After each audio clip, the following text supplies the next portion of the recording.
History Inside a Nutshell, the show where we sail into our port of call discussing maritime history.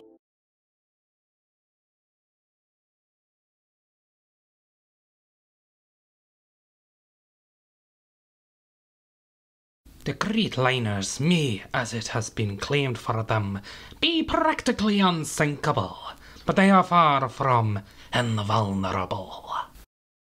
This chilling foresight from the Aberdeen Journal in 1911 gives us a description of human error and how it couldn't be avoided. This is easier said than done, but those thoughts were overlooked by some people, mainly because they felt that man was confident to build vessels that would remain afloat without fault. One of the examples of human error was the White Star Line's famous Olympic-class liners, the RMS Olympic, Titanic, and the HMHS Britannic. This trio was hoped to be an achievement for the company, bringing it to great success, and outrival other companies like the Cunard Line. There had been fierce competition between the two British companies, and rather than choosing to focus on speed, White Star wanted to focus on comfort and luxury. However, the primary focus were the materials to build the ships, like the iron rivets and steel plates.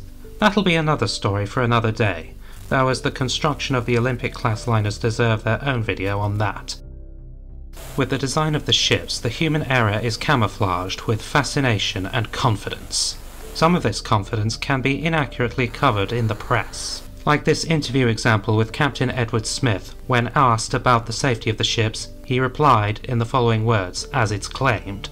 "The Olympic is unsinkable, and the Titanic will be the same when she is put in commission. Either of these vessels could be cut in half, and each half would remain afloat indefinitely. An unsinkable vessel has been reached in these two wonderful craft. I venture to add that even if the engines and boilers of these vessels were to fall through the bottoms, the vessels would remain afloat." When he was asked why, Captain Smith explained he wasn't concerned about the Olympic, following her collision, which we will get to shortly. When asked why he didn't feel concerned, it was said that the watertight bulkheads were the reason. However, the newspaper source was a rumour, as the captain only mentioned his thoughts to an unnamed member of crew, instead of the press. While it is true in the case of the Olympic, to refer to a ship as non- or unsinkable is a myth, though the myth of the liners being unsinkable still arises in people's minds. But what happened to the Olympic before the maiden voyage of the Titanic? In this video, we're going back in time to 1911, when the Olympic, at the height of her career, was involved in an accident which set the stage for the disaster that was about to follow. On the 21st of June 1911, the Olympic completed her maiden voyage from Southampton to New York, but while docking, the Olympic's propeller sucked in a tugboat, the O.L. Hallenbach, badly damaging her stern frame. The Olympic only came out with some scratches in her paint. If you think it was a one-time off, you'd be wrong. In September, further bad luck followed the Olympic.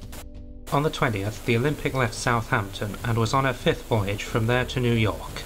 On board that day were Captain Edward John Smith, Chief Officer Henry Wilde, Trinity House Pilot George William Bower, Quartermaster and Helmsman Albert Haynes, and Second Assistant Engineer Jonathan Shepherd.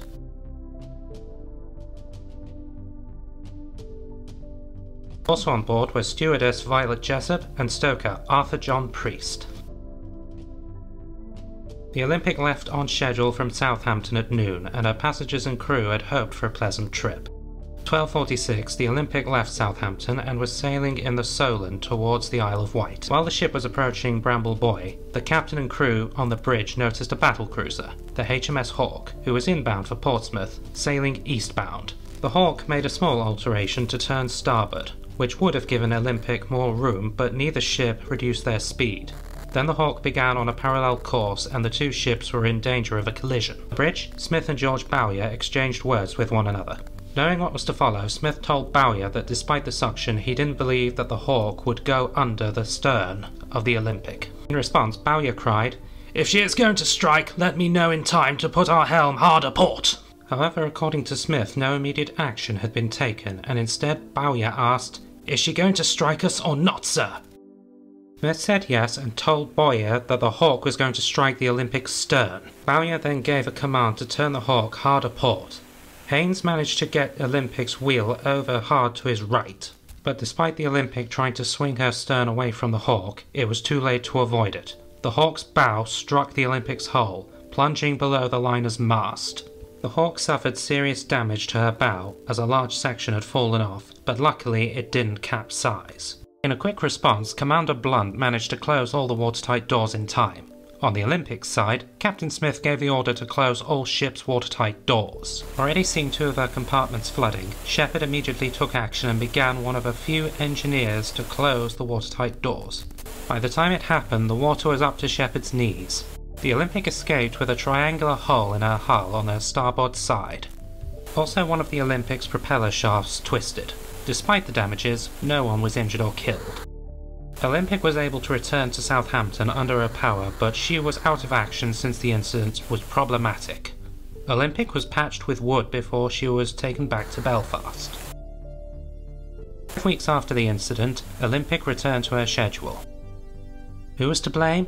That's a question which is difficult to answer, but the White Star Line and Royal Navy each blamed each other for a variety of reasons. Both blamed how close the ships were, if the incident was a crossing situation or if a vessel overtook another on purpose. They also blamed actions on both sides by Captain Smith and Commander W.F. Blunt.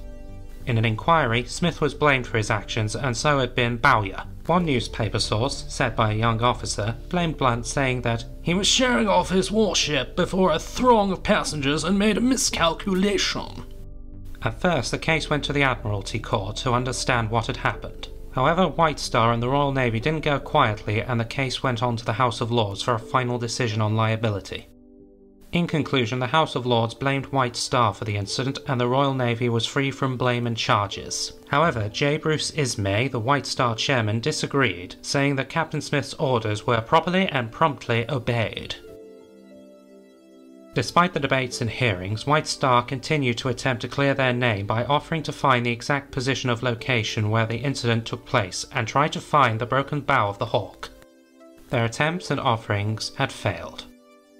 The collision was a financial disaster for White Star, and as a result, the Olympic's sister ship, Titanic's maiden voyage, was delayed for the further months while the Olympic was prepared.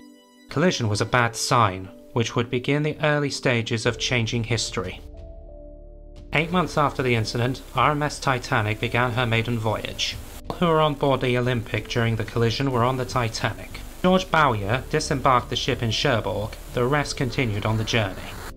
In the sinking, Captain Smith, Jonathan Shepard and Henry Wilde perished, while Albert Haynes, Violet Jessop and Arthur John Priest survived. The Olympic went on to have a long career before she was scrapped in the late 1930s. The collision between the Olympic and the Hawke is up for questionable debate, but it reminds us that while ships are built for grandeur, comfort and speed, no vessel can escape from disasters, whether it is caused by war, nature or human error.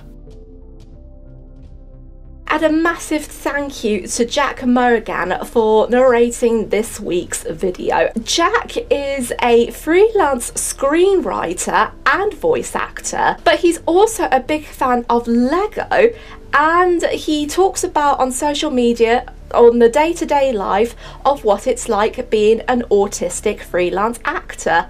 So if you are interested in looking at his work or just having a look at his pictures of his amazing Lego builds or many of the amazing activities that he's done that he's shared, I will leave links to his Instagram and his LinkedIn page in the description box down below. If you enjoyed this episode, please like and subscribe for future videos. Until next time, this has been History Inside a Nutshell, departing from the docks. Thank you so much for all of your support and enjoy the rest of your voyage.